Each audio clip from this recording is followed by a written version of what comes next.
in a way, you're stuck there. You don't have anywhere else to go. You know what else you gonna do? You're gonna be a barista somewhere in a space space bucks. The ship's approaching Rubicon. Wake up the dogs. Establishing cerebral coral connection. Link verified.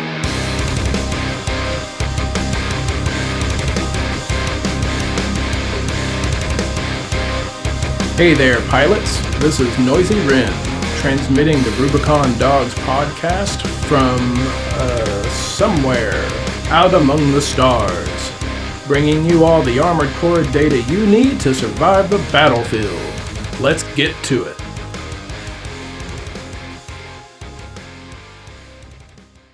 How's it going, everyone? This is going to be episode 3.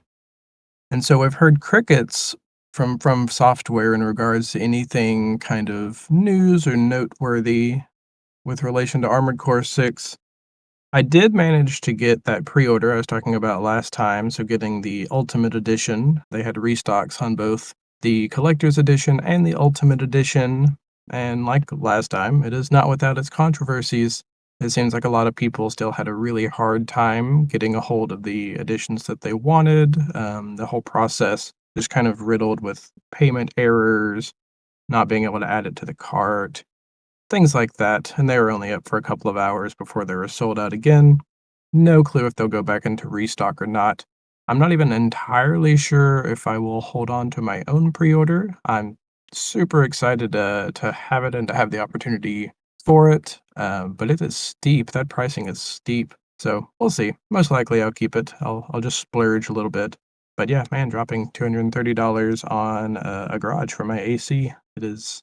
Well, anyway, this is not a pre-order episode or podcast.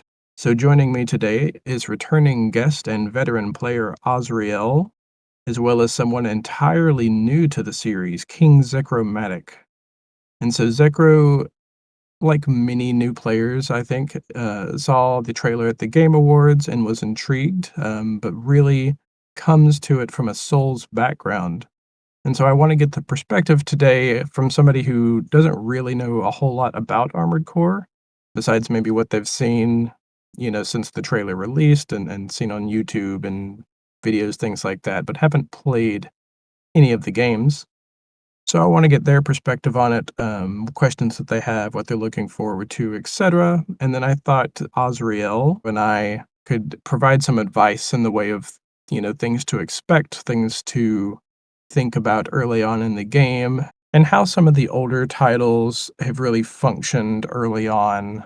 What you can expect, starting out from the shop, early strategies, and just things to think about as you get started with Armored Core 6. So I will let Zekro introduce themselves and we will jump into it. Well, thank you very much. I, like many other people, have come to the Armored Core series from a Souls background. I started on Dark Souls 3 and moved on to Elden Ring and then Sekiro, and I haven't played Dark Souls 1, 2, or Bloodborne yet. But yeah, I was watching the Game Awards and I saw the announcement trailer, and at first I kind of didn't know what it was, but then as I looked into it, I started to think that this is a really cool idea for a game, and see how much the community is strong and everything there. So yeah, it's kind of become my new obsession. Yeah, and you can probably tell it's got a surprisingly big community for being a game that's 10 years old now. Yeah, it's really impressive. Someone coming from the Soul series from the very beginning and the Armored Core from the very beginning, I'm just holding back so much. It's like so unworthy. It's like at least get you on Dark Souls, the original, there, bro. I grew up with Yeah, all the little I things get like it. filthy casual and all that stuff. All the classics. Yeah, I get Classics. that sentiment. All in Yeah. love, man. All in good humor. Yeah, so Yeah. I'm kind of the opposite of you, Zekro. I came specifically from Armored Core and had been around since the very first one, up through Verdict Day, which is 14 titles, I think. They're kind of broken into different generations where they sort of reset the universe each time. Um, so I'm coming specifically from them. Didn't play any of the Dark Souls, Sekiro, Bloodborne, anything like that. Only played Elden Ring, and then like you saw it at the Game Awards. And saw the big burning planet come up, and I was like, oh, could It's be freaking epic. it really was. I was like, could be a Dark Souls maybe, and then it kind of pans out to the big AC with the carrying all the parts. Like, oh my god, it's happening. Yeah, we all knew. We all knew Well, it was 'cause we saw the skies, and then yeah, as yeah. soon as you see that arm part being pulled out of the rubble and dust, you're It's like, like, everybody stay calm. "What's happening?" Well, the thing that threw me off was the little bits of text that said "Let the last cinders burn," which was Mhm. very Souls-esque. So, Mhm. so then just panning out and seeing a mech was very cool, I would say. Yeah. Yeah, and that's been kind of a theme throughout really all of the Armored Cores, is this idea that humanity's kind of destroyed its own, well, it's usually the Earth, but has kind of destroyed its own planet. There's some where they sort of take to the skies because they can't live on the ground anymore. There's a few where they go underground. This But is it a recurring theme throughout Yeah. most of the titles. Yeah.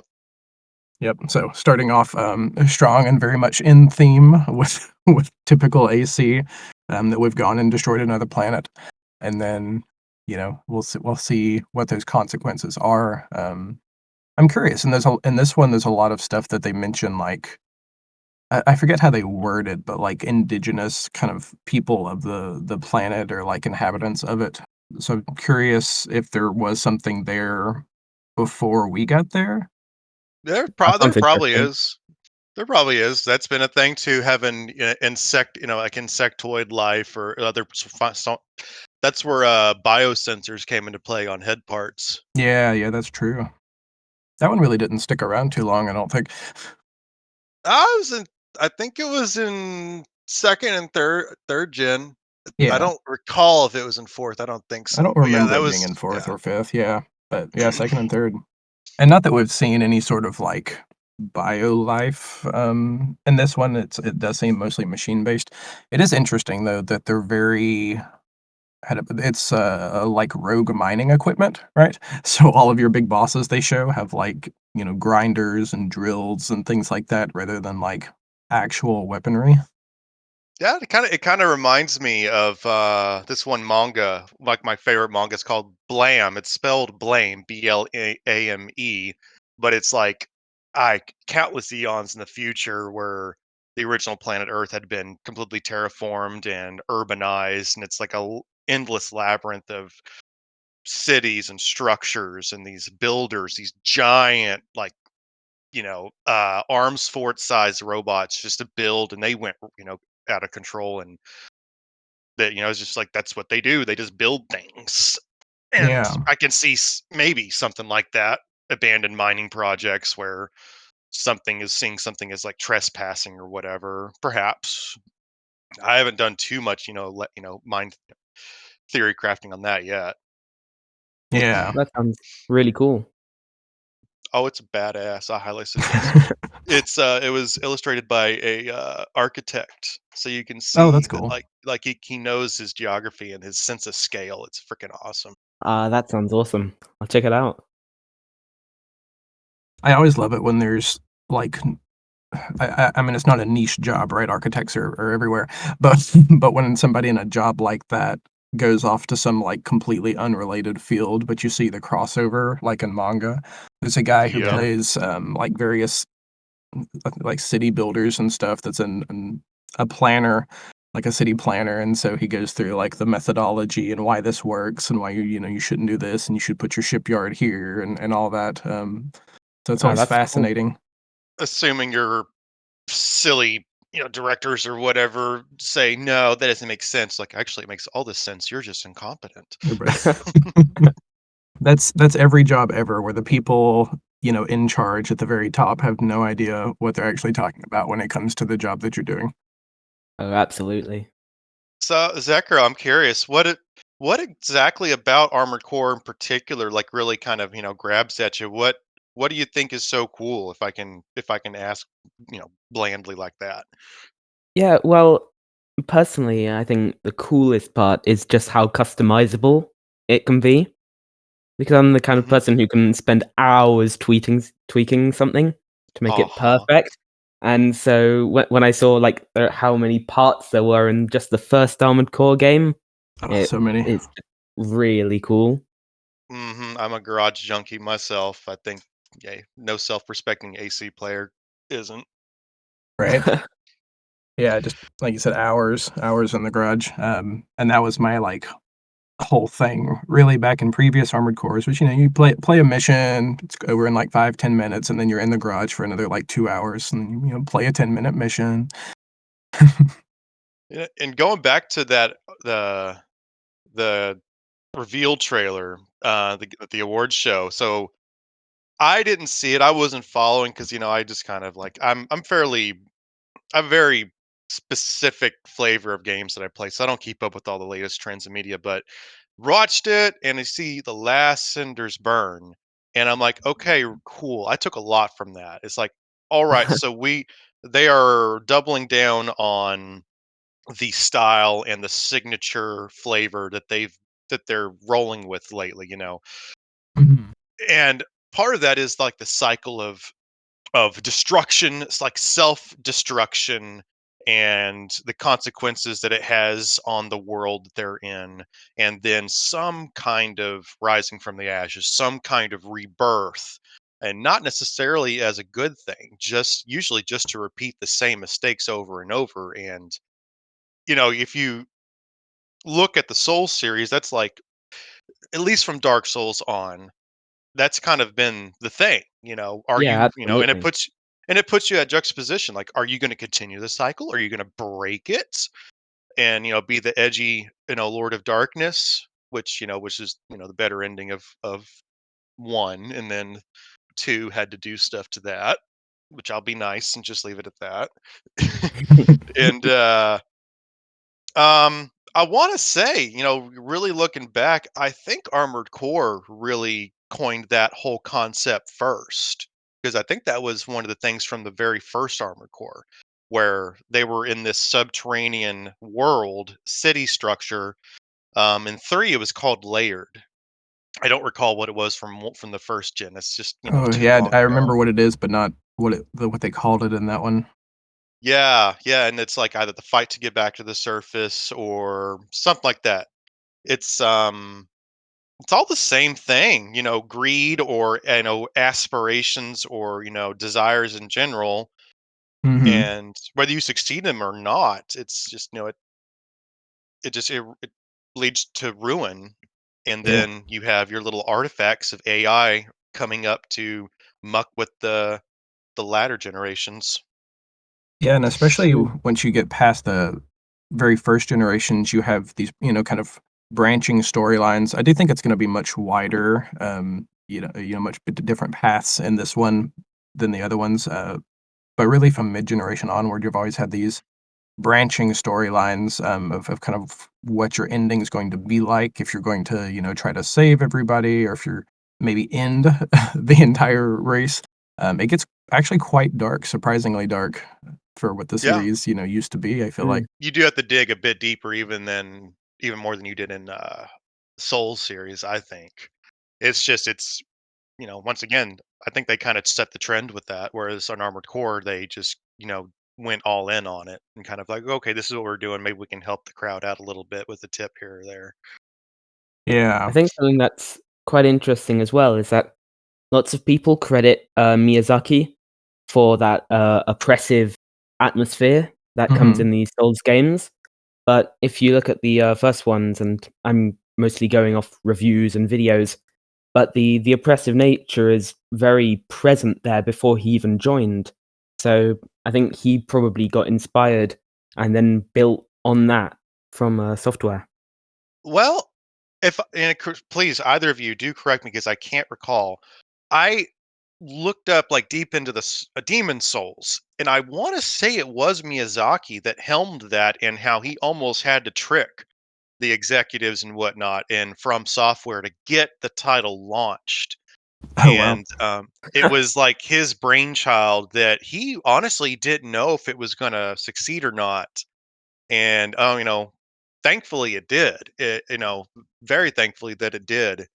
Um, for everything Demon Souls was, a first of its kind, created its Yeah. own concept, artificial difficulty, self-imposed difficulty. Mhm. Yeah. Um, which Zekro, you really ought to indulge yourself in, get yourself in that. It's yeah, high wall to entry though. I'll tell you what, Yeah. you think you've played hard But games before. It's different.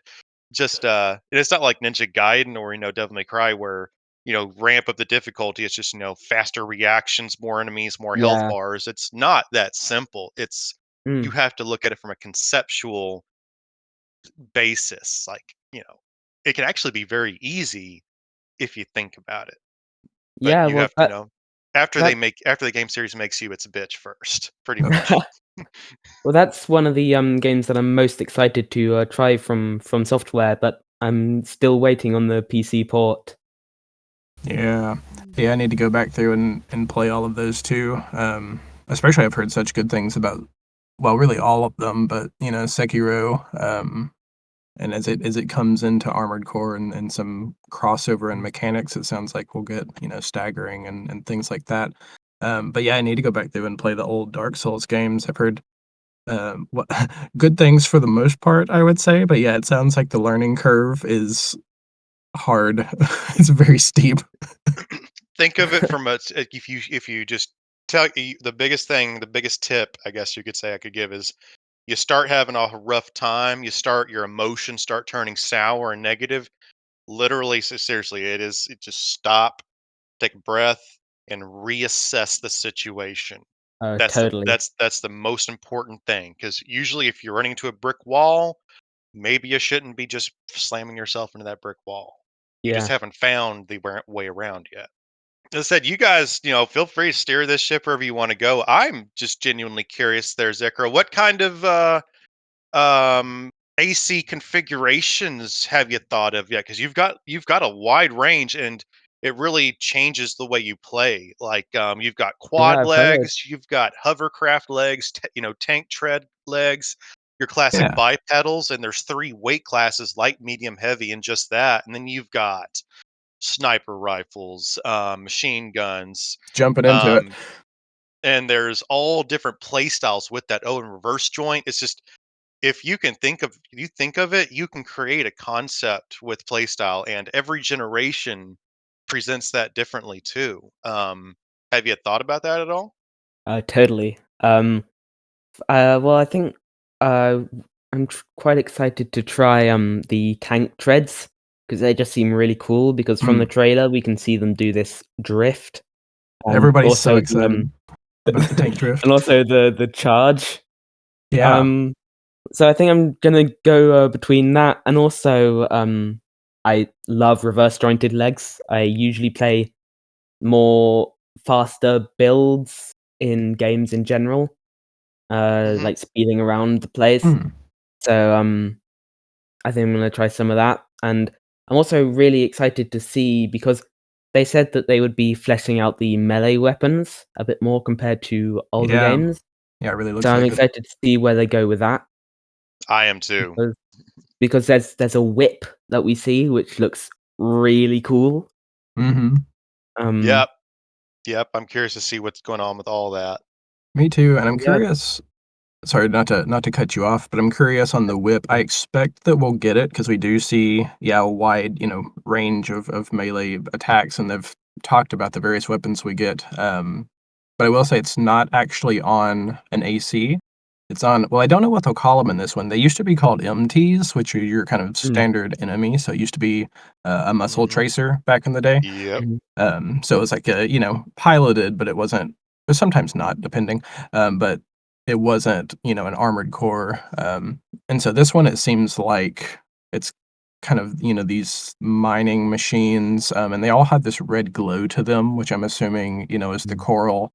and whether they're actually manned or whether it's sort of this, coral powered sentient machine thing. I'm definitely curious on. But back on the whip, yeah, I'm not actually sure that we'll get it or not since we don't see an AC use it, but I sort of expect that we will.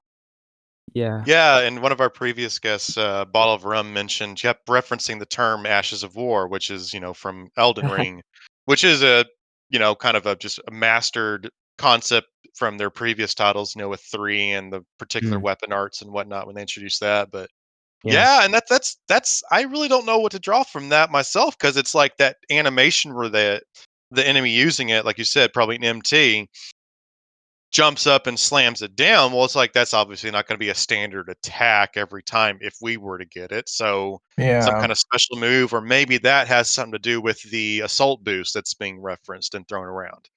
that'd Don't be really interesting. know. I haven't put much together with that yet. Mm. Yeah, no, they dropped so much info in that week with the trailer, and then just crickets since then. Yep, like they do. They know what Yeah, they're doing. By golly, it works. just like Elden Ring. Yep, Yep. yep. Um, at least for me, and I want to say just overall classically, everybody goes through a phase, if you will, where they want to do heavies and tanks, max armor, max defensive stats. I want to have my arsenal with me at all times. I'm prepared for anything. Okay, let's go out in there and let's do it. Yeah, what weapon gives me the largest explosion? I'm gonna put on Yes, 5 of those. most Wanna go How ammo. metal is it? The ammo's important too. Like, okay, because maybe dink out there with the starter AC that they, shove you into. It's like, okay, I ran out of ammo. This is annoying. This is going to be an issue. Mhm. Um, and then reverse joints, like you're saying, yeah, those, gave a lot of verticality. I wouldn't say the most agile in general, though. Yeah, Oh, yeah? Typically, they had slow turn speeds, and that was something they carried through all the generations. Oh, yeah, really? and so sorry, to dive into that a little bit, on turning speed specifically, so that's gonna be a really important mechanic going into it. Yes, good point. Good point Um, on that. so, like, tank treads, at least in 5, if you were stationary, you could, kind of tank turn, if you will, right? So that they would turn very Mhm, quickly, but historically, your tank legs have turned very slowly. Reverse joints have turned very slowly, while your bipedal kind of humanoid legs turn very quick. And so mm, I don't know how the lock on will be in this one, but yeah, historically, you had kind of a rectangle in the middle of your screen that you would have to keep your enemy inside of in order to lock onto them. And it was, depending on your equipment, it'd be, almost immediately or it'd take, a second, whatever. But you'd have to keep them inside of it. And so if they could get out of that, so your very fast ACs especially, then you couldn't really shoot at them. So turning speed was super important as far as keeping enemies kind of in your sights and locked mm, on. And so we're all Mhm. very curious what that one's going to be like in this game. Yep. Tank treads have always been known as like the slowest, but as time has generations gone on and mobility was more and more of a factor, they helped it out with like assisting with like in 5, you're stationary, you can do a quick turn, really quickly rotate in Yeah. place, things like that. So there's just little things to keep it fair and balanced and to not, mm, shove out any particular play style. With 5 being PvP centric, they had to keep things balanced, yeah, um, which I'm hoping they'll include here with 6. But like most of the community staying on top of this stuff, it's like, yeah, FromSoft hasn't been very transparent on their PvP intentions with 6 Oof, yet. they really But haven't. I have very little doubt they're going to include something at the uh, worst, kind of like with they Colosseum they and have Elden to. Ring. They would have to. What were they? I don't. That's Yeah, what because kept most people in yeah, our core. exactly, that's what keeps the game alive. Mhm. We'll find out that it's actually just the Elden Ring system, and you'll be, like, walking through the mission, and somebody will just invade your mission and just, blade you in half and leave. I wouldn't be totally upset about that. I would think that'd be pretty freaking awesome. Have, Yeah. instead of, this isn't part of the test, maybe, hey, what about that? What if it's like the Raven test? It's classically first mission, some kind of rite of passage and, you know, Mm. maybe they can join in, but they only have like 1 minute to wreak havoc or something like that. That'd be cool. That sounds cool. It would be cool. We say that. I doubt we'll see it, but it's open. It's You open. never Yeah. know. Yeah, I doubt it too. Yeah. And feel free to cut me off if I'm getting us too on track or too off track. But just from starting any of your games, so you always get a selection of ACs to start with. So you start your mission, and they're like, "Hey, what company do you want to work for, or what kind of build do you want to go with?" So you always get at least a little bit of an option early on as to far as like what weight class you want to go into, what weapon types you want to use. I expect we'll probably get something like that, though it does sound like you work under a handler called Walter in this one, so you're not sort of as self-employed as you have been historically. I mean, I guess you've always fallen under, some group or organization. Yeah, there's always been at least some kind of consort that stays with you and Yeah. gives you in-game dialogue and real-time updates on what's going on. Leanne Myers, I think, was from 3 or Silent Line. Yeah. Emma Sears is the other one, the counterpart to whatever Silent Line or 3. That's what I imagine Walter's going to be. Maybe it'll play more of an expanded role in this one. Yeah, that's what Um, I think. Because they reference him a lot because 'cause they're like, "Oh, it's the infamous handler Walter," and, "Oh, you're one of Walter's hounds." So I feel like yep. he's referenced a lot more than in the old games. They don't really pay too much attention to it, unless you're falling under, like, a major company's, mission or something. Yep. There was a link with 4 and 4 Answer with the white glints operator orating. Yeah, I think it was Anastasia. I think that was her name from 4. It could have been something. I could be butchering the name. it's been so Um, long. yeah, and then the video with like the infamous handler Walter planting little lore speculation seeds. Like, okay, is Mm. this where that term Raven comes from? Was like the prodigal pilot that Walter handled was its call sign Raven? Is that where we're getting this from? What's the history? You know? Yeah, and so, especially for you, Zekro, so your very first game, they were called Ravens, Yes. Yeah, and so I you heard weren't. something about that. Yeah, so your very first one, you were Ravens, it was your garage or your kind of, space was the Raven's nest, and then eventually once we got augmented I mean, I guess augmented humans were around for that one too, but as we moved into the Mhm. later generations, they became lynx as opposed to ravens. And so the titles changed, a little bit throughout the series here and there. And so when they're like, "Oh, call sign Raven," I'm sure all the people who'd been around for AC1 were just like, "Oh my god, Lost what, my freaking head. Yes. They're what staying true. what's gonna Yeah. happen?" Yeah. Yeah, Zekro, usually there's some kind of path you can follow. I think even in the first one, it's like if you play more missions from this one manufacturer, Mhm. it unlocks parts for that manufacturer through that playthrough. And you can, do a new Ah, game just like in all the other series. I think even starting with number 1. Or at the very least, you could carry it over into Project Phantasm and then Master of Arena. That's the thing. that sounds pretty cool. Every game's in the same generation. If I recall, you can always just carry over the save, and you start instead of a generic low end AC, you start with whatever you had at the end of the Ah, previous game. Which in some of them, that's the only way to get some parts.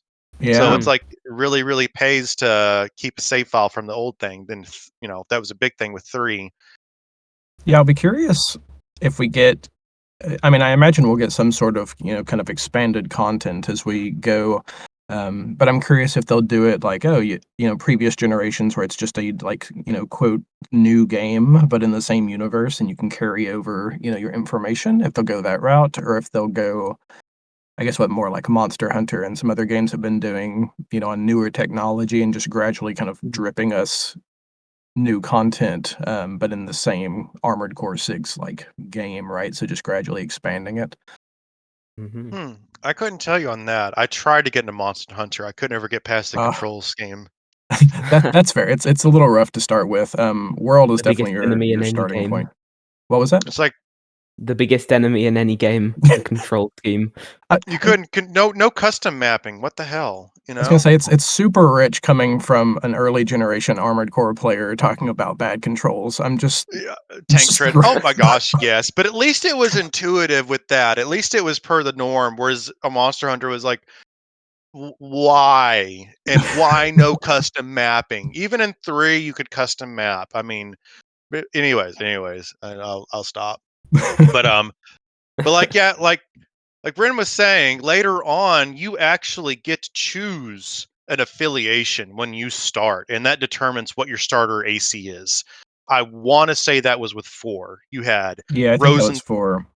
Rosenthal, Independent. I don't think you got an Omer Science. You did get an Interior Union, which was like the energy-based one, whereas Rosenthal was, like vanilla, basic bitch kind of thing. It kind of sucked. Um, Whereas the cool one was Independent. You start off with the title card AC, the really edgy, high mobility midweight. And it was kind of like deprived rate or starting origin in the Soul series, where Mhm. you just start off naked with a club. It's rougher, it's a bit harder in the beginning, but it has its own rewards, and that's usually what it does. But then again, I like the machine gun blade combo. That's all I needed starting Mhm. off. And also, fuck you guys, I'm independent. That kind of thing. Oh yeah, you almost have to, right? You almost have to, yeah, if you're Also, cool. it's harder historically because 'cause they're just like, "Oh, here's these companies. Who do you work for?" And, like, I know nothing about any of these people. Mhm. What what are you doing? There will always, throughout the entire series, and I have no doubts in 6, there are always companies vying for your favor. So, and it's not like you're special, and it's not because of that. You are just one number amongst many. Kind of like Mm. going back to the whole concept behind the title, the call sign of Raven. You're an independent mercenary. You're a soldier of fortune, but they were called Ravens, and they had some central watering hole, some kind of sanctuary, and that was the Raven's Nest. And the titles have changed, but it's always been the same concept. You're just a passenger in this big war I trying to think make. Go ahead. I think that's the concept in most of the From Software games, in all honesty. At Like, least you're just one little speck of dust in this Yeah. giant Yeah, you're scene sort kind of of thing. Yeah. yeah. insignificant, to it almost, and then Yep. your importance kind of grows as you go through the game. Yeah, I'd say that's definitely I mean, I didn't play any of the Dark Souls games, but definitely seems to be a thread, just like the destroyed, barren landscape and whatnot. It's a thread that runs through a lot of their games. Yep.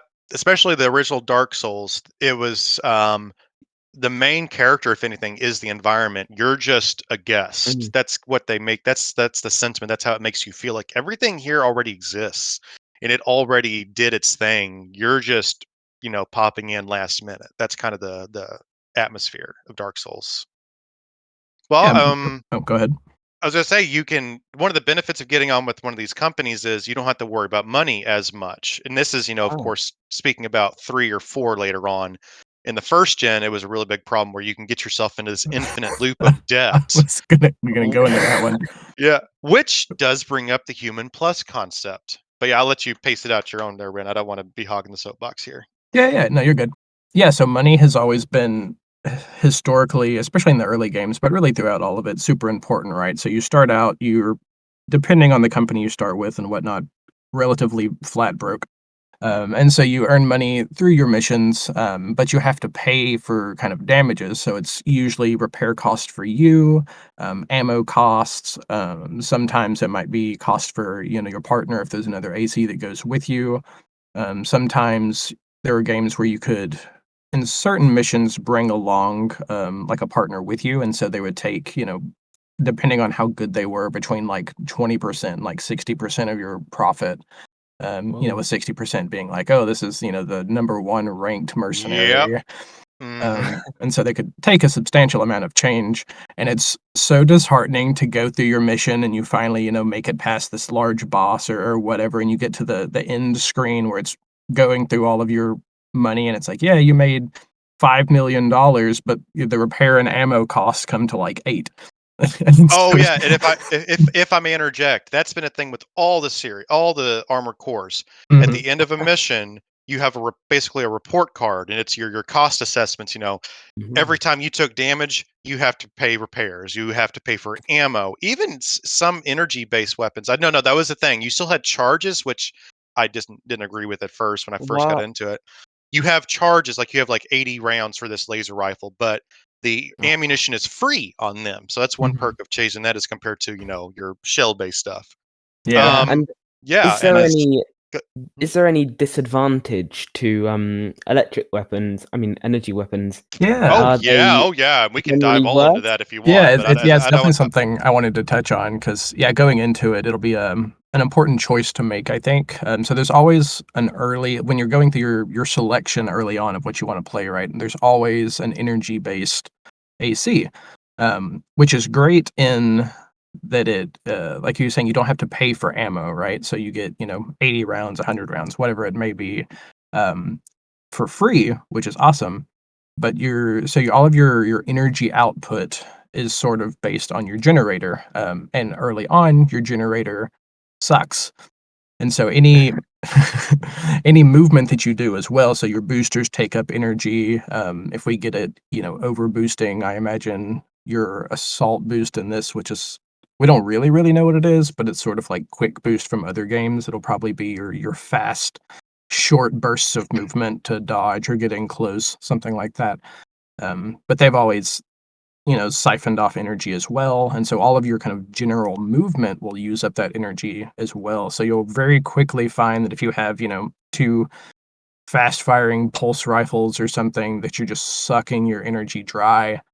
And then I don't know how they'll deal with it in this one, but historically, if you got to the kind of bottom of your energy pool in your generator and Mm. emptied it, then it would take longer to refill and you would just be kind of walking around. Yep, So it would basically do like an emergency recharge, and it's slower than normal, and you can't use any energy reliant functions while it's doing that, so Whoa. you really leave yourself vulnerable.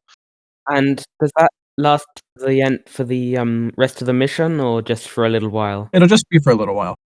It's like 2 or Okay. 3 times longer than a full refill, and the energy gauge is usually it's traditionally vertical. A real energy bar is vertical. Mm. Even I wish they kept it that way. Um, A real from going energy to bar, fortune. unlike in Yeah, unlike those Force. newfangled games. Yeah, it's part of the reticle or some stupid stuff. But yeah, and it's like a stamina bar from the Soul series if you want to Yeah, correlate it like that. That's kind of what it Mhm. is. Um like I was saying, you have to take in consideration when you're loading out your AC. Like, okay, so this weapon takes a big chunk of my energy every time I fire it, but it has advantages in other areas, Mm. etc. Whereas the appeal of a solid shell like a rifle or a cannon, solid base cannon, is that I don't have to worry about energy as much because I can just focus on boosters with it. I just have to pay money at the end, which as you get along and you've got a good, got some funds built up, you don't have to worry about money as much. There's a turning point where it's like, yeah. okay, the floodgates opened. Okay. Now we're really getting into it. It's not a game long issue unless it could potentially you could I put mean, yeah, yourself, they could. yeah, I You can guess. put yourself in a relatively hard spot, if you're not careful. I And think it's something that you kind of learn out of fairly early on. It's not something yeah, that's just an annoying thing that really takes from the gameplay. It's not. yeah, It's just it is a part. It's a thing you go through though. Mm. yeah. It's more of an oppressive early mechanic for people who either don't know or are just fresh into it. Yeah, to Hmm. expend all of your Mm. ammo and take a lot of damage, and then you go and you've lost money. And depending on Uh, the game, sometimes you could actually go negative. And so you'd be in the red, oh, which yeah. means you couldn't buy new parts, you couldn't, buy new weapons, sometimes because you could always sell parts. So sometimes, you're like, "Oh, this machine gun isn't doing anything to this boss, but if I sell it, I still have no money, so I still can't do anything." Hmm. So it could get quite I saw rough. something that in one of the older games that the further in debt you got, they would give you some advantages. Do Human you think we plus. expect to see anything like that in this game? May I? May I Yeah, chime in yeah, on that? absolutely, go ahead, Uh, you seem all excited. already So already from the get go, you're an augmented human. They make that very clear, and they're From Software is very meticulous and deliberate with what they say. That's the one thing one word I could put to them. It's deliberate. So you're already enhanced, and they made it clear that in fourth gen, I do believe you're already like, I don't know, kind of taboo here, borrowing from Gundam's new type kind of thing, Mm-hmm. where you're kind of born able to immerse in your machine better than most other people. Mm. So that was the thing with them. But like in the first one, you go into red enough, you'll get a game over, a classic game over. But it's you on an operating table, and so like whether it's voluntary or not, it's like, okay, you're in debt. You're ours now, so we're gonna experiment on you. So I'm gonna take Hopefully, your kidney, sell yeah, that. and we're gonna replace it with a toaster, something like, and hopefully it works out, and it kind of does, and so it kind of like, okay, so you're having a rough time in our game, so we'll give you a bonus, like you don't have to go into a kneeled ready state to fire a heavy cannon, that a back mounted cannon, or your energy recharges twice as fast, and it's not like all at once. You have to fail multiple times to get each little bonus added. That was actually a strategy with some people when they're doing a playthrough. They'll intentionally put themselves in debt, get all the human plus abilities, and then play the campaign. Yeah. Um, and three, the third gen, it was an optional part once you beat the game called Intensify. All optional parts are OP dash, and then some, so it's OP Intensify. And you have to complete specific things in specific missions to unlock bonuses, and you get like a little mail saying, hey, we've added this to your optional part. There's always been some kind of mechanic that gives you cheats, if you will. But whereas in six, you already got some stuff. So they're going to do, I think, kind of like with four, where you unlock abilities, like the ability, like points to put into your character, if you will, Yeah. kind of like that system. Don't really know. Don't know. It's Mm, I'm kind of actually intentionally leaving that open in my mind. I just want to be surprised, kind of. fair enough. Yeah, and, like you're saying, I think that will exist in 6. They're very intentional, as you're saying, with kind of what they say, and they very, like, upfront, like, "Oh, this is augmented human number, blah, blah, blah." Um, so I feel like that will definitely be a piece. I don't know what they'll do, if it's gonna be the same sort of, like, faster recharge and this, that, and the other, or if it'll start to affect other things that have historically been part of your AC, so, like, your lock-on speeds, things like that, or if it'll affect, how you handle bladed weapons and melee in this one. I don't know, there's a lot of directions they could go with that. It seems like you're more property. The concept of Yeah. you being an indentured servitude is a little bit heavier with six. It seems Mm. like you're a dog. You have a handler. Oh, so Um, interesting tidbit of information on this one. So apparently in the Japanese trailer, they don't refer to you like that. ooh, You're really? just like, "Oh, you work under Walter," or, "Oh, you're one of his mercenaries." The concept of, like, being a hound and being a dog in this kind of servitude position, apparently is only in the English trailer. And I Oh, would like to add that English from Japanese translations and mistranslations is a recurring thing throughout all these games, and it's It not from the really is. fan side. It's from the official translations when they port it over to the states. They just mistranslate things, and it changes on a fundamental level how the story goes. mm, It's just one of the flops they had back then that they hadn't gotten ironed out until recently. And it's through all the games. Yeah, and so I'm mm, I'm curious if that is going to play. I mean, it's always sort of been a part. You've been this, like, corporate cog or mercenary, like we said, where they're like, "Oh, we don't really care about you. You're just another number. Just get the job done." So I'm sure that the a theme, but whether they'll go a little bit deeper into the, like, indentured, servitude aspect, or I'm not sure. I mean, it's not entirely. I mean, it's like in a way, you're stuck there. You don't have anywhere else to go. You Yeah. know what else you gonna do? You're gonna be a barista somewhere in a space Yeah, you can be a space buck. space mercenary, or you can work at the space barista. Yeah, yeah, pretty much. Pretty much. I mean, that's. But in other ways, it's so like these companies. It's has some real world connections if you want to look at it that way. It's like they know what you are, and it's like, you know, maybe they'll bribe you, tempt you with money or appeal to your more sadistic, interest, kind of like in Silent Line with Old King, Mhm. and the third genocidal monster placed, ending. It's man, I could go on and on with that stuff. While we're kind of on that tangent, so I guess especially relevant for you, Zekro. So they've talked in this one about, it has multiple endings, which for a lot of people are like, oh, that's going to be. I mean, it's great, multiple playthroughs, multiple endings going from different paths. But that has historically been a thing as well, at least since I think maybe late second generation, early third, something like that. Okay. Where you've had these branching paths, so you'll get, a list of missions, and it might be, oh, attack, these was it one of them I think was like a mining kind of colony, and so it's like, "Oh, attack these guys, they're not doing what they should, they're not providing us, ammunition or resources or stuff anymore," and then you'll get the same mission at the same time that's, "Oh, defend mining colony from the oncoming AC of the other company," and so they'll give you both, and it's sort of up to you to decide which direction you wanna go, Mm. and some of the paths, especially what is it with the arcs? Is that AC4 or 3 with Old King?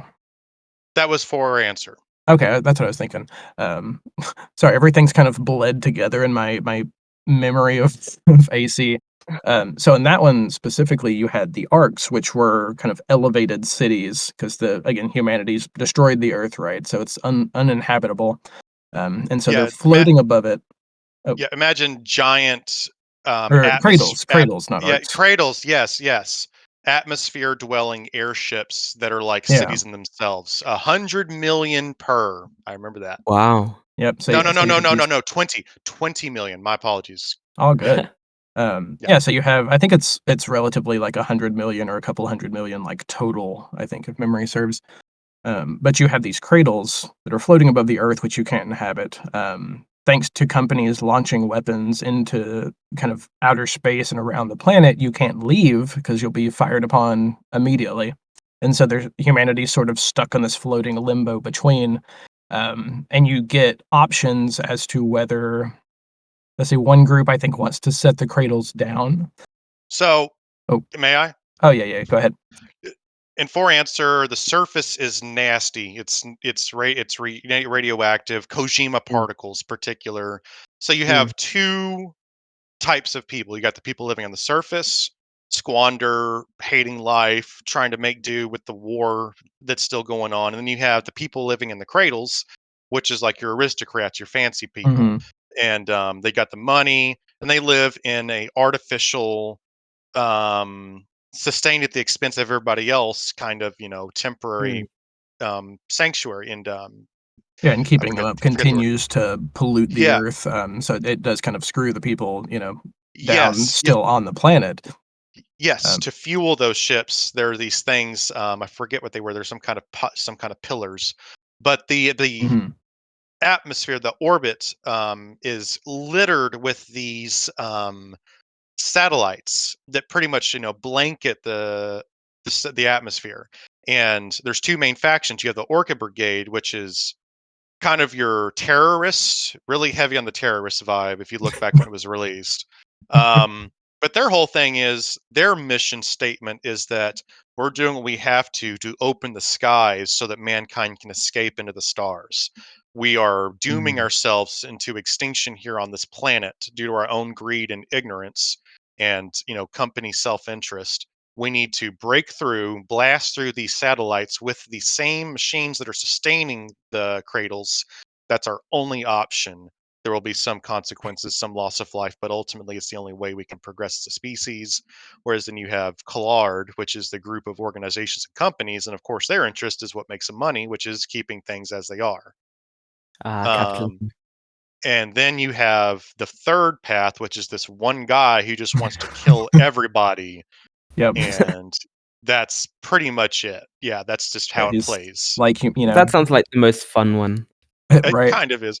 And At the that's the very thing, end right? of Like, yeah. humanity has, you've already destroyed your planet, you're a horrible species, like, life is better without you in existence, and so, yeah, that is, a dark option is just to drop all of the cradles and, kill what 100 million people. 100 million. Talks like a vampire. Maybe that's And the old king reference, right? It's like Dracula kind of. Maybe. I know that his AC emblem was, I think, a reference to Alice in Chains because it's Alicia, and it's this, Hmm, feminine figure up in chains. yeah, I remember that. It's pretty clear it's a Alice in Chains reference.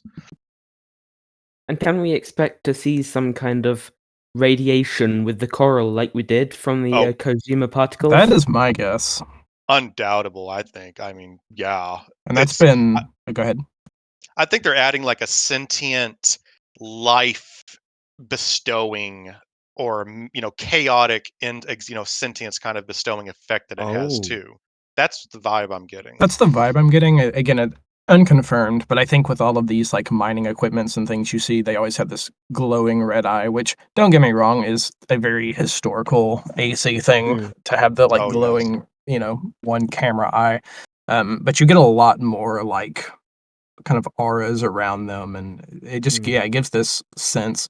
And even when they show pictures of the series and stuff, the coral is always this kind of branching, kind of look like nerves, right? So it's like a mm. nerve pathway. So that's my guess, but we don't Yeah. really know. Seems like we're just, ignorant childlike race playing with, the stuff of gods kind of thing, not really Yeah. knowing what we're doing.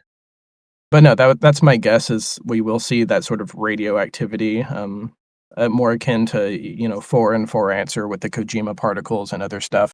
And even in previous games, there's always been select areas that had really high radiation or something like that, and you get the kind of Mm. poison swamp effect from, the Souls games where Oh, you're yep. there and you just see your AP, which is your armor points, in AC, so it's like your health bar, but you just see it constantly dropping. I want my Ah. poison swamp level, damn it. You better deliver Not a from something. Miyazaki game I can without deal without that. poison swamp. Mhm. I was saying, this is just speculation and very uninformed at that. But maybe we'll have something more like fire rather than radiation, because coral seems to be quite flammable and volatile in that nature. So maybe it'll be more explosion and fire based. Yeah, I'm definitely curious on that one because yeah, you do see this giant wave of kind of flaming energy, and how they go about that, and be like, oh well, you can't have like fire, in space, so whether it's like more plasma or if it's like fueled by something, I don't know. But yeah, it does seem a lot more fire based than it has been before, and even leading into let the last cinders burn and feed the fire. I'm kind of Yeah. curious if we'll get a faction, just like you have Old King, you'll get one that's like, "Oh, we should, like, reignite it and just kind of end all of you. Drop the Yeah, cradles." it does seem to be drawing, and it's like, let the last cinders burn. Like, oh, okay, that's obviously from the Souls series, and the whole last fires, and Yeah. Mm, the ashes and whatnot. But being super like needlessly technical, kind of drawing in like what I do in real life. Like, so energy is energy. Enough of it will create a reaction, whether it's quote unquote radioactivity, which in the end it's just the same thing. Something will combust if there's too much energy in it. And in this one, yeah, the style flavor is fire, the classic red. But to me, I'm just seeing chaotic energy because I also dabble in Warhammer Mhm. 40K with the chaos gods, and Oh, it's so here's a hot take speculation in this one. So instead of your energy going down, your bar will go up, and it will pull this kind of mech warrior thing where it's like you're just blasting, coral powered weapons and boosters and stuff, and your bar hits the top and you just explode. Just how did I that's which Wreck Warrior that's from? Was I played 3 and 4 on that one? I know you had heat, and you could yeah, yeah. shut down. You had I heat can't sinks and remember. stuff. It's been so long. I don't remember the one that I played, but there's one of if you hit enter, you would fire all of your weapons at once. And there's one you could like overheat yourself and just blow up. I think it was MechWarrior. Maybe it was a different game. It After wasn't. 4, I don't remember. I just know that if you build up too much heat, at least with 3 and 4 particular, and you would just shut down, and Yeah, I'm fairly sure all it's your heat related. yeah. But yeah, I remember one where you could hit enter because it would fire everything, and I had just like a line of lasers coming out, but it would just shoot all of them, and then I'd just blow up and leave a crater. But regardless, that's Damn. the hot take, right? Is your energy doesn't go down in this one, it goes up as you kind of overheat yourself. I haven't Mm. thought about that. That would be a cool twist. Yeah, Now, that honestly sounds really cool. how they would balance that out and keep people from just, And it interesting, could be like a interesting. forced, shutdown. They do it the same way, okay, no boosters, no firing, energy or whatever they're gonna call them in this one, weapons. It could be like a forced coolant, um, but that'd be an I'm all for interesting stuff way to like that. go. Yeah. I mean, if I'll be honest, I kinda doubt that it would be exactly as described there, but Oh, I I'm doubt all it too. for that. I'm all for unorthodox stuff like that, just, flipping the recipe on stuff.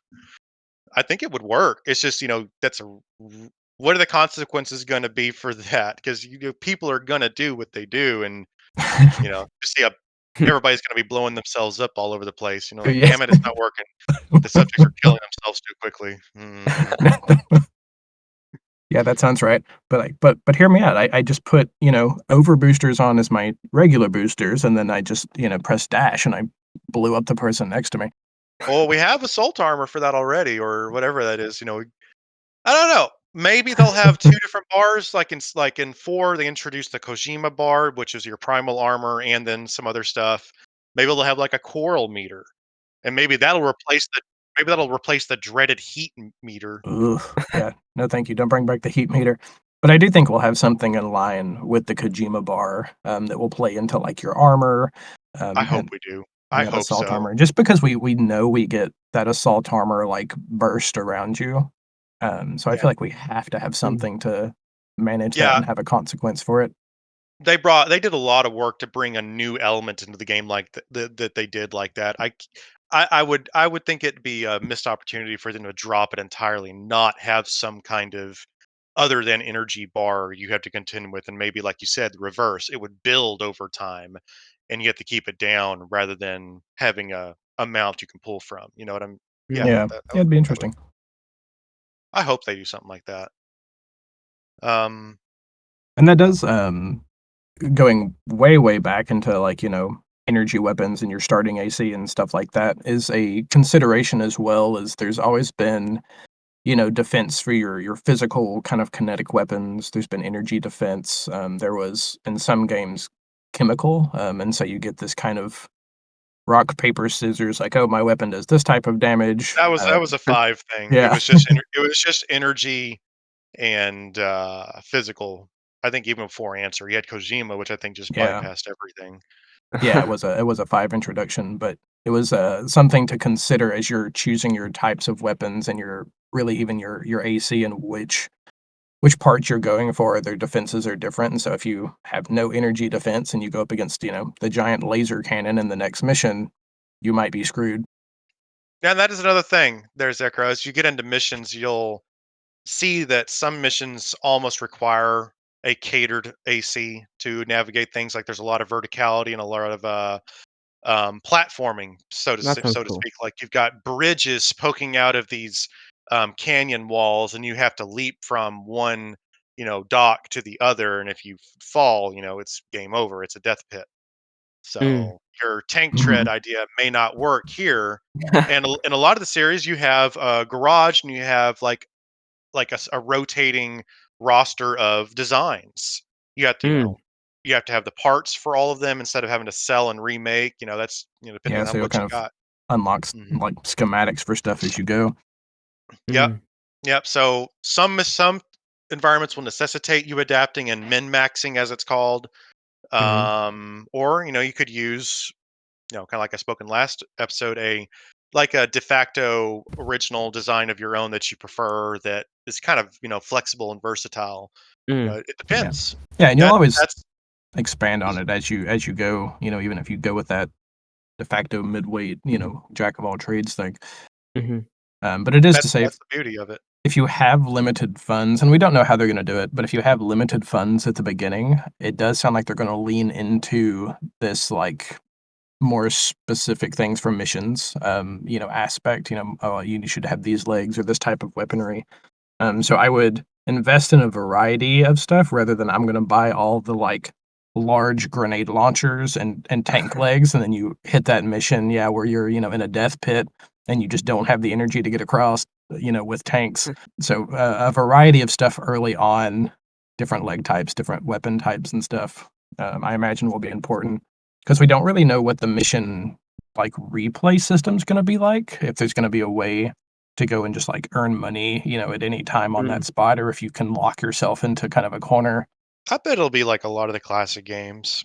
Yeah. Branching storylines. Maybe they'll have chapters like they introduced with 4 and 4 Answer. Yeah, and I imagine until you beat it, you probably can't, like, go backwards, and replay stuff for money and things like that, but we don't know. It does bring me, though, to the arena because we do know that there's gonna be one of those.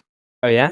Yeah, so historically, there's always been a kind of an addition, well, not always, but for the most part, in addition to your normal kind of set of missions, there's been an arena to work your way through, and you usually start somewhere at, like, number 30, sometimes lower down, and you work your way and it's just one-on-one. I think a few times it might have been 2-on-2, but it's just, kind of one-on-one AC combat with the person ranked above you, and so you beat them, you get, X amount of money, usually their schematic for their build, and then you move up a slot, and you would work your way, all the way up to number 1, which if you got into early on what, like, Masters of Arena and Ninebreaker was, like, the entire point that really kind of was the storyline. Wow. And in some games, they had it letter tiered, like there's the A circuit, then there's the B circuit, Yeah. Mm. and you got like a part awarded to you that you couldn't get any other way if you get to the next letter rank. And sometimes your progress in the story missions would limit to how far you can get into the main arena. Because, I mean, you get good enough, if if you got your skill set, master the control scheme, and whatnot, it's not too hard to just go through the arena, gain all that money, and then go back and invest in some good stuff for your missions. Mhm. But sometimes, it's a lot of times, the missions and your story progress determines what parts are available in the market, Yeah. that kind of stuff, Mm. because they keep it balanced. They do, and yeah, Um, usually starting out, you'll have almost nothing available in the shop, and then you might get a little bit for the corporation you're working for, and then, yeah, as you progress through, you'll unlock more and more. But if we know they have an arena, but depending on how they gate it, historically, I've always just gone and I'll do, like, a mission or 2 and get, some money to buy a couple of weapons or parts early on, and then I'll just work my way through the arena till I hit that point where they're just, demolishing you because your AC is not up to snuff enough to, like, deal with it, but then you have a good pool of money to then invest back into your missions, so if they have it like that, I think it's a good early tactic is to just try to work your way through the arena. and also to note, I don't think there's ever been a variance from this. The arenas are VR, at least how they're presented in the game, like lore Yeah, wise. yeah, Like, yeah, yeah. you're not actually going out there and Oh. potentially kill each other. It's a VR arena, and Oh, it's that's kind of, really cool. competitive, for money kind of thing. That just to help it make more sense of the story. Yeah, so it's sort of a ranked, like, not training ground really, but yeah, usually there's not a lot in the way of, having to pay to do it, so you just won't get Mm. any reward, but you probably won't lose anything either, so it's a good place because they usually reward you, with money if you win, but it's a good place to make some money and not lose a whole lot. And we know there is one. They did say that the ACs in the arena are going to be a little bit weaker than their storyline counterparts too. So it might be a good idea to, go through it and get a feel for what it will probably be some later, maybe not boss fights, but large enemy fights. Which is kind of the opposite of how it's usually gone. Like, if you face an opponent in the arena, you get them as they are, full stats, everything. It's Hmm. a real battle. Whereas in the story, just to not really hammer it on you, like maybe you've gone through a bunch of the mission, you're in a weakened, compromised state. They'll present enemy AC that you may see in the arena at some point, but they've got 50% HP or something like that. You Mm. know, Yeah. Yeah, but sometimes it'll be, yeah, you think you completed the mission and like, oh, good work out there. Like, oh, there's a signal incoming. Like, who's this? And then somebody will just pop out and attack you. or it'll be just a straight up setup. Like, Yeah, yeah, sometimes it is. I told him it was this mission, blah de blah. When really we just need to take you out. You're causing too many waves, or something like that. Yeah. Uh, they keep it interesting. Yeah, sometimes you Oh, get that's too nice. good, and it's like, well, we need to take him out so he doesn't upset the balance of what we have going on here. And there is always that couple of corporations that just like the status quo, right? Because it makes money, and they don't really care, Mm. what it's doing to everybody. I mean, it's usually them who's, you're making too many waves and too much progress. Asking the wrong questions Yep. and going into areas you really shouldn't be going into, things like that. And that's usually where your handler gives a lot of sheds a lot of light on what's going on and whatnot.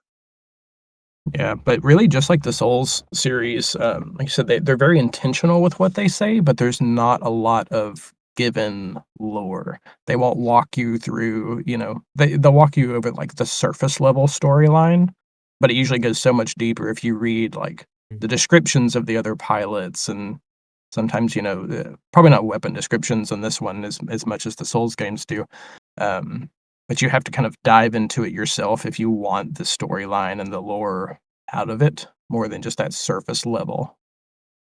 It's a beautiful way to tell a story. It lets Yeah. makes the person play it out in their mind, and then they can add their own elements and what's sentimental and meaningful to them. I think Mm. it's I love beautiful. that way of storytelling, and that was, one of the super cool things about, Elden Ring, since I haven't gone to the other ones, was gradually kind of connecting all the dots through just, like, little snippets of lore, and even just like, oh, the description of this weapon links into, like, this, scrap of note over here, um, so you can kind of go Love as deep into it as you want, which is nice. the amount of weapon descriptions I've read. Yeah, I and that's bet. can I make a confession? I was it R.R. Martin's contributions to it and Elden Ring. I'm like, I haven't really gotten too invested in the Elden Ring story. Now, Oh, yeah? the original Dark Souls, I think to date is the most beautiful story in video games. It's Mm. it is, I said I already gave my opinion on it. Whereas Elden Rings, it's like, it seems like just the same thing, but just more detailed and more stuff. Then again, Yeah, I think that's getting off in the weeds, though. It yeah. is, it is. I think that's part of the consequences of having an open world game. Yeah. Yeah, Yeah, and they have confirmed, that this one's not going to be open world. It's gonna follow that sort of Yeah. mission structure that the other ones have, which I think is good for the type of game it is. I don't think Mm. I mean, I would love to see, like, an open world, Armored Core game where you have to manage your ammo and money and stuff and just exist would be great. But I think it would be an entirely different game. that's kind of what I was hoping for. Yeah. But then again, I mean, maybe seven. maybe I would be all about it, but it would be just Fuck yeah. vastly different from how Armored Core is played historically. Hmm. But Yeah. would I, Wow. pop 1,000 hours into it? Absolutely. Catch me in the Do we wasteland. think we're going to, see, um, a, um, a playstyle closer to, the original Armored Cores or close to something like Shadow of Mordor, where you would, have a sort of world and then be able to go through into missions? Yeah, so how it's usually worked is you have kind of your world map, right? And so there's locations that missions would take you to, that you would, revisit depending on where they're at. You'd go there multiple times or for different factions, or like I said, before the same mission will be in that spot for two different organizations on opposing teams. And so you've always sort of worked your way, not really worked your way through the world, like that one, but kind of had like an overall world map and an idea of where things occur at and kind of how things are linked together has always sort of been there, but it hasn't been this like progression through it necessarily. Hmm. It has always been hub based, like you were saying. Like you have a map, which is like a war map of where things are, which really is just for flavor, I would think, Yeah, more than yeah. anything. More informational, but that's one thing I think will that people coming into Armored Core will kind of take initially as a negative. It's like it's older school in a way. It's like, no, there is no open map, kind of like you said with Mordor, where you can go out and find things and go to specific areas to start missions or whatever. But that's how Armored Core plays. It's that's the branching storylines and whatnot. And Mm, if you're gonna physically like be somewhere in a mech in your AC, it's in a mission. yeah. So Yeah. I do think That they'll probably, with the longer mission structure that they've talked about, I think they'll lean a little bit more into kind of working your way through the world, to, whatever big thing, is gonna be at the end. So I think they might lean into it a little bit more, but I don't think you'll be able to just, like, drop into Sector C or whatever kind of randomly. I think it will have to be on a mission structure. maybe they'll do something where you can have like exploratory missions or something like that, gather Yeah, information, maybe, but that's just my speculation. I would have to doubt that they're going to do something like that, but who knows? I'm not right? going to who knows? I mean, One really. thing, to keep an eye on, which I'm sure they'll have, because I think it's been in every single one of them, is hidden parts in your mission. And Mm, so historically, it's been there's just like a piece or a weapon or a head or whatever, just chilling in some offshoot of the map somewhere. There's a classic one where you start the mission, and if you just turn around, there's a piece right behind you, but you would never know it because they usually start you just like in an elevator or like with your back against a wall. So there's never a reason to turn around when you start. mm. Uh, yep, I remember. I remember. that's the best. Yep. And are these, secret pieces generally any good? Because in so many games, they give you these, like, bonus pieces that are hidden away, but And they're just they're really trash. awful. Yeah, Uh, yeah, they usually, can be. I would say it's hit and miss, but there's some really strong ones, out Ah, cool. there. yep. They're yeah, like you said, hit or miss. Hit or miss. I can't remember if the Karasawa was ever a hidden weapon somewhere. I think it was. I just don't remember if Ooh, it was second or third gen. I don't remember. And so there's always been two weapons kind of throughout the entirety of the series, which are the Kurosawa, which is like a laser rifle, right? The And epitome laser yeah, it rifle. really is, and it's, in my opinion, usually a little bit overtuned. So I hope they dial it back a little bit on this one, and it's kind of in line. And then the Moonlight, which is a blade, which of course rolled into most of your Dark Souls series as well. I think the Moonlight has been in pretty much every From Started in Software Kingsfield. game. Yeah, yeah. Uh-huh. So even predating AC. Hmm. And I wasn't joking. That's literally the name of it. Like if you look at description of the Karasawa, like in 3, it's Mm. labeled epitome laser rifle. It's the only weapon that has that. So yeah, they really squirted some flavor on that one. Yeah. For the Kurosawa, it's slow firing, big, huge projectile that has an AOE on it. It's like it's as I said, a lot of the ACs on the title cards use that weapon too, or Yeah. some version of it. Like Last Raven, they introduced a new category, rail cannons, and it's a Mm. charging type Mhm. laser rifle, but it's in the spirit of this big, huge energy weapon. Yeah. Mm. That's usually in the right arm. Um, Silent Line, yeah, Silent Line's title card AC used the Karasawa. Yeah, it's always been there. Various iterations, but yeah, I feel like that's a safe bet. Is we will see the Kurosawa in the Moonlight, um, And patches. and yeah, we And will see patches. patches. There will be patches in there. I feel like that it must just be in like a FromSoft contract somewhere that like there's the Mm. Moonlight and there's patches. It's d It's just that fan service that they just I guess said like why Yeah. deprive them of it? Yeah, Just give it people love to it, it's them. true. Yeah. Yeah, but your hidden parts, yeah, some of them can be quite good. Like I said, sometimes it was the Kurosawa. I think what is it, the finger back in Persons. Oh, that came out Massive Arena and it came back Yeah. Ooh. literally a 5 barrel machine a machine gun, very limited ammo, but holy crap burst fire out the wazoo. It was just a Yeah, I hope hand. that's in there. That sounds really cool. Yep. It was just a hand, and each of the fingers were barrels. Uh, Yep. but Kind of it kind of put out silly, but so much mhm, ammo. But yeah, you would drain yourself, in like 5-10 seconds flat. But if you were on top of somebody with it, it would just Oh. demolish them. mhm. Um, but I think it cropped up at one point as a secret weapon, I think, in one of the games, Kurosawa, a lot of, like, radars and head pieces and stuff. So they're usually, I feel like, at least in line with what you can buy when you get them, sometimes a little bit better. There are some instances where they're, a couple more missions in, they might become a little obsolete. But since money's tight, it's a nice thing to not have to buy too, which is great. Mm. And usually it's the only way you can get it is by getting it from this mission. So, sometimes it's if you didn't see it on this mission, you would have to then go through and beat the game and reach a point where you could replay all the missions to then go back and get it. Yeah, I remember one head particularly. It was a cicada. I think it was from 3. That was the Mhm. only way to get that head, and it's really short, like a dish, kind of like a flying Yeah, yeah, saucer kind yeah. of in its look, yeah. Yeah, with the right Um, core, it almost looks like you don't even have a head.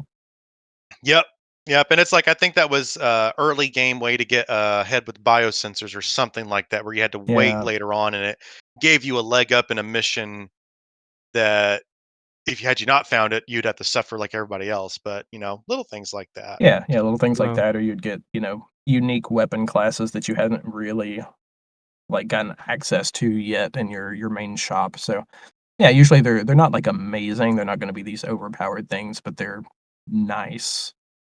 Mhm. Mm. God, There's I'm gonna perks to spend so finding them. many hours into this game. Yeah, I think, blades, of course, are another great item both to do a ton of damage, and save money, right? Because 'cause they're unlimited use. I'm curious on this one. We so we know it's on the left arm, which has historically been a thing. I think in, later generations, you could start to equip blades on the right side, but they're taking that away from us for some reason. I'm not salty about it at all. I Mm. am. But, Except for the double blade arms. Yeah, yeah, that'll yeah, I'm sure we'll that'll get the that'll go. the double blade arms. But a great thing to have on mission wise. So if you just run out of ammo, you at least have something. Though we do have kicking in this one, which cropped up in Armored Core 5. So is that you see the tank do it, that like boost dash, through people. Mm. So in the very least in this one, if you plummet, all of your ammo out and you just empty, I guess you can ram stuff until you you beat the mission. Yep, and the reverse joint did it too. So it's a mechanic that all ACs apparently are going to have, just to conserve ammo and to add to that badass factor. I'm definitely going to be utilizing it. Oh Now, yeah. do we think they're gonna be any good? Because sometimes these, skills that you get with a certain armor or something aren't very good. So, do we I think they're gonna feel be viable? Yeah, I mean, I feel like you didn't see it done that much in 5, like, it existed, but doing it, especially in, like, PvP combat and stuff, unless you're a blader or, like, a pile bunker or somebody who's already right up on them, you didn't use it that much, but it seems like it's a little more tuned in this one, and they showcase it so heavily in that trailer, I have to imagine that Mm. they want it to be a big mechanic in this one. I remember many times playing out their missions where I only had a blade left, or I like, Oh, game yeah, I over. mean, I that don't that have any that more one's happened ammo. a ton. Yeah, and it's like having the mechanic to kick as well. You can have all your, left or right, going off where you can have a gun in both hands, of course, and having the ability to use a melee option even without having to have my blade equipped, that's going to be awesome, I think. And that's how it Mm. was with 5. Mhm. um I think it'll come into play. I think it will. Yeah, yeah, I think it'll be useful. Main storyline, like you're talking about when you run out of ammo, which it does sound like it's going to happen. And we know the missions are going to be longer. They've said that we're going to get 3 repair packs to kind of heal yourself as you go through. I suspect that there'll be some form of ammo replenishment with those as well. But it's nice that you don't necessarily have to carry a blade with you. Though it does raise the question, we always see blades on that, the left, like, forearm, right? So we never really see it Hmm. in the hand, so their left hand, I think in all the trailers, is always just empty. So I'm curious if they'll give us the ability to double wield weapons as well as, like, a dedicated, melee slot, or if the blade is gonna Mm. take up your whole left arm, like, weapon slot. I think that's something that I think throughout the series, I mean, at least I've like, why can't I hold a gun in my hand? It's empty. Like, Yeah. don't know. Maybe they'll finally incorporate something with that. Maybe. Yeah, yeah, I think it'll be depending on how crazy they go with the animations, right? Because we get that, like, big spinning double-ended, like, blade thing, so if you have that and you have, like, a bazooka on your left arm, is it just gonna shear it in half? Well, that's the thing. Yeah, I don't think it'd be fair to just have a big, like a Kurosawa or something in your left hand or whatever, and then do a blade attack. That doesn't make much sense. You're whacking them with the weapon at the same time. I don't know. I couldn't tell you on That that. would I've be an speculated. interesting that'll be Armored Core 7 is yeah, we get kicking, but we also just get hitting them with the weapon, so if you have a really Well, heavy class weapon and you just run up and, like, smack them with this bazooka.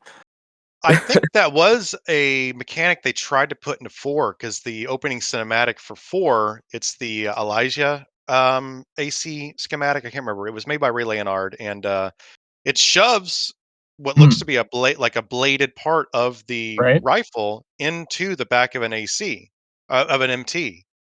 There But you go. that never happened. But that could be a thing. And there are a lot of Interesting. weapons that had angular blade-like shapes to them. It's true, it's true. That'd be an interesting mechanic.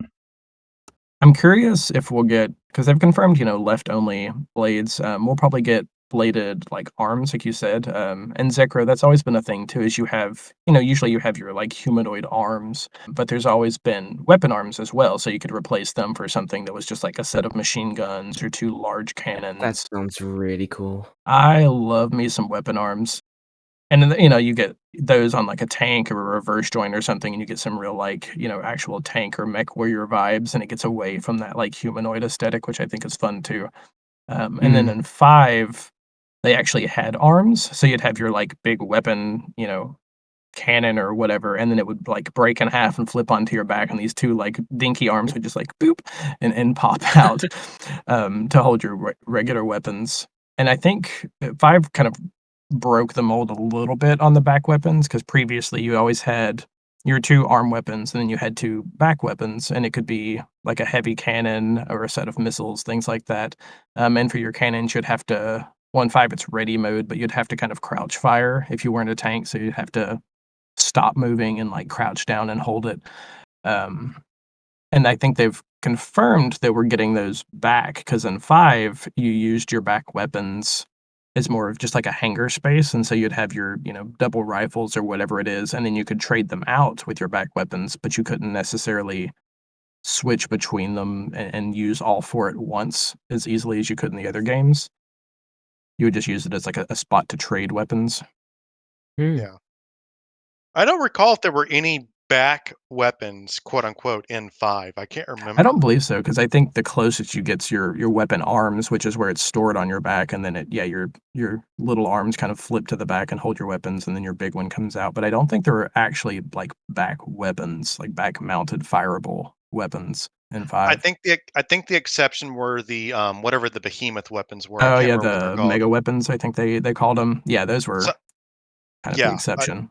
I think so, and they were special all on their own. So I don't think it's fair to call them a back weapon per se. Yeah. Kind of like I said last episode, I'm stoked to see shields, energy shields coming back. Something you actively deploy, Mm. and I can already see they're doing something special with it, where it seems like Mhm. it's reactive rather than something you actively put out. Don't know. Yeah, I would like to Um, see, and I don't know if there's any thoughts you have on the Zekro, but I would love for them to do shields a little bit maybe closer to the Souls games, and so actually something that you can like hold out in front of you and Mm. use more intentionally. So the reactive shield I think is great and a good option, but I'd love just like a fat, solid shield that you can Yeah. more intentionally block with, and it's not just like a thing that sits on your AC that either absorbs some damage or has a little bit of health on its own, but something you can, like, Mm. very intentionally use to guard with, I think would be super cool. Yeah, I think that could be, a very good addition. I was thinking it was going to be like a hybrid, like where it's deployed. If you Mhm. want it to react, you have to hold it, but maybe you can only hold it for a finite amount of time before you have to like has a cooldown, Yeah. something like that. I don't know to keep Or it fair. maybe it could consume energy as long as you're holding it up. Maybe something like that. All I know is that for sure it was reactive because it Yeah, it unless definitely the was person because it was the same frame, yeah, pretty much. right when they Yeah. got hit, Uh, it, like, deployed out, yep. Yeah, we mhm. definitely haven't broken the trailer down frame by frame, that's only something a crazy person would do. Looking at you there, That Vati. that's sarcasm totally there. Yeah, Vadi Vidya, my sacrilege for speaking his name prior. Sorry, everybody. He's an Oh, awesome that's dude. fair. Love That's his fair. videos. Yeah. For sure. For sure. Yeah, I mean, I think that's all of really your important parts early on, kind of things to keep in mind. I think we dived down a couple of rabbit holes, a little bit deeper, maybe than Zekro was looking for, but that's fine. Um, Information's information, isn't it? it's true. It's true. I mean, you'll be flooded with more information than you can stand. I'm sure when the game comes out and you go to the garage and, expand the stats on And a you will. weapon and there's like 40 individual stats on stuff. What? Learn those stats too. Use the explanation functions. I bet you it's going to have it. Almost Yeah. every title has. Learn what they do. Go to go online and look for expanded detail on it. But when you're in missions and you don't know what to do, or you got to change up the AC, just have fun. It's play around and experiment with different stuff. That's kind of the concept of the game, especially early on, Mhm. back before you really learn everything and you get sad like guys like me, where it's like, okay, I've already done everything. I'm just going to try this type, or I'm going to try that type. It's Yeah. looking for things to weird things that may work. But yeah, just play around, experiment, take notes, that kind of Yeah. stuff.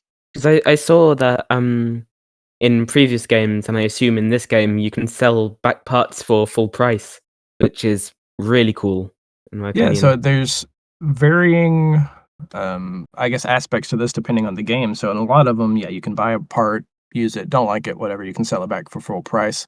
There was, I think it might have been 5. There's one of them where if you used it in the training grounds, you could sell it back for full price, but if you used it on a mission, it was considered used, and so it'd be a Ah, little bit less. So I'm Yeah, curious what they'll do with that in this one. use status was a thing. Yeah. Yeah, if I had to guess, they'll go the used route, which I think is fine. But you could always test them, in, mm, like, the arena or the training grounds, something like that, sort of that VR simulation, to mm, at least see what they did, and then if you didn't like it, you could sell it back. What I think they should do would be cool if they have, like, a standard kind of mid-weight, like, tester AC or a couple of them, and as you're going through the shop, you're like, "Oh, a grenade launcher or, like, a plasma cannon, what does that do?" And you could test it just in the shop, and so you can, hit square or whatever and go in yeah, and just see what it does, or if they had, like, a little brief video of, like, "Oh, this is what this weapon Yeah, does." that's what I was thinking yeah. too. That would be nice. Because it's hard when there's, you might have 20 different weapon classes, and you're like, "Well, what does this do?" "Well, that was dumb," and stick it back in there, "What does this do?" And it's this process of buying and selling when you have no money and you can't just purchase everything at once. Yeah, Yeah. actually, that's a good point. That'd be a very good spot to streamline the whole process that they haven't had before. That's a good one.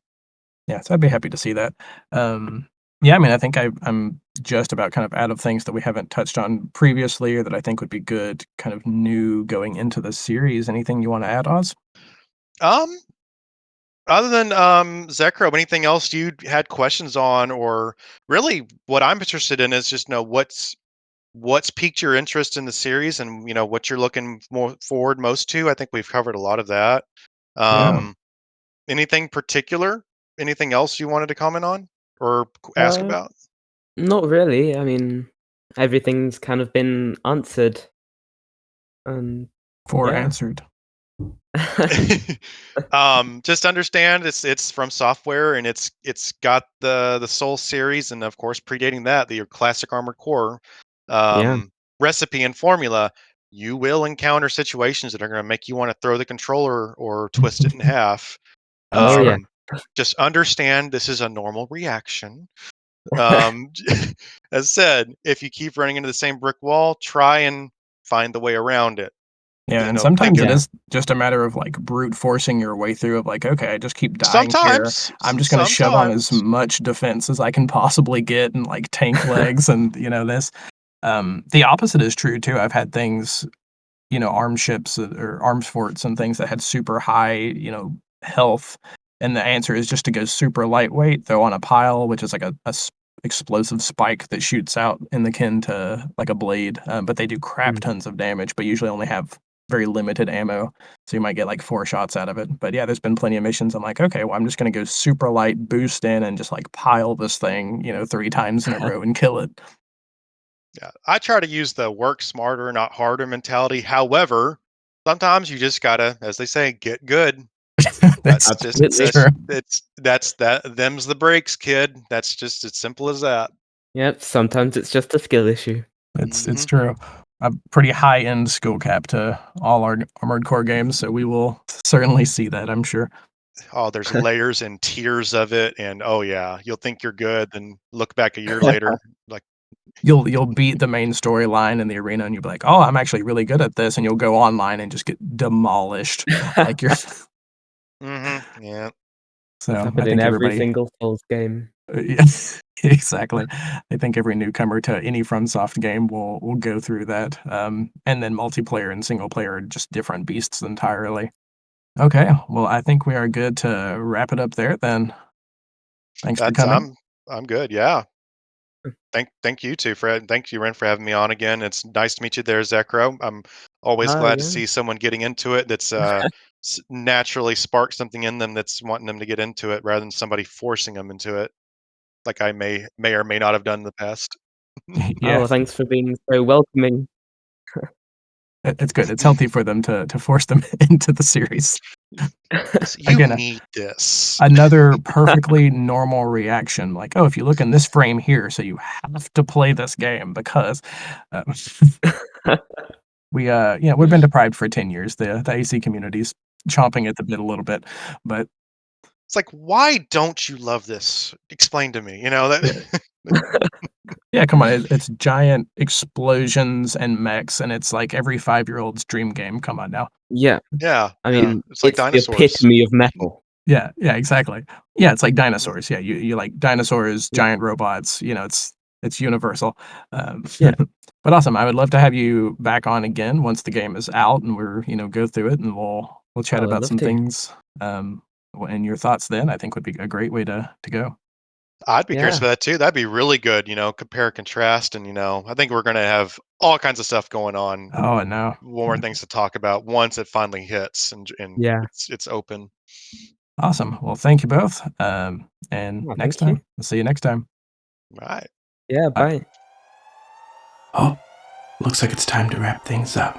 If you enjoyed today's broadcast, don't forget to follow, subscribe, and check out our Discord. You can find me at NoisyWren on YouTube, Twitch, and Twitter. And if you want to support the podcast, you can find me at patreon.com/NoisyWren. I appreciate the support. Coral is not cheap these days. As usual, the links are in the show notes. Till next time. Connection terminated.